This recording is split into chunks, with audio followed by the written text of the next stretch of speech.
বান্ধবী বারবার বলছিলাম আমার লাইনে আয়, তুই তো হানি আমিরের থেকেও সুন্দরী, আমার লাইনে ক্যারিয়ার আছে টাকা আর টাকা, আমি মুটকি হয়েও ওয়ার্ল্ড র্যাঙ্কিং এ 6 আছি। আমি তো বললাম তখন আমার আবেগ কাজ করছে, বিবেক কাজ করে নাই।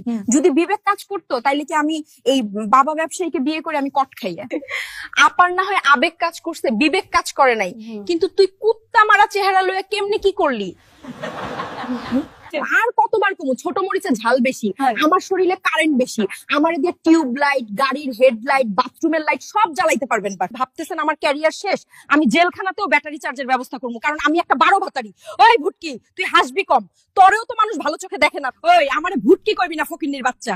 আমি রেমিটেন্স যোদ্ধা, র্যাঙ্কিং এ 6 নম্বরে আছি। আমার অবস্থানে পৌঁছাতে তোর 7 জন্ম লেগে যাবে।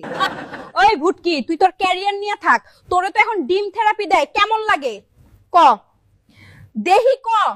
আমি ভেবেছিলাম তোমাকে সাহায্য করব, কিন্তু আর না, আমার মাউন্ট এভারেস্ট নেওয়ার ক্ষমতা আছে, আর এই ডিম থেরাপি আমার জন্য শুধু বিলাসিতা। ভিডিওটা ভালো লাগলে সবাই লাইক, কমেন্ট, শেয়ার করে তোমার বন্ধুদের মেনশন করে দাও। আর পার্ট 2 কে কে চাও কমেন্টে জানাও।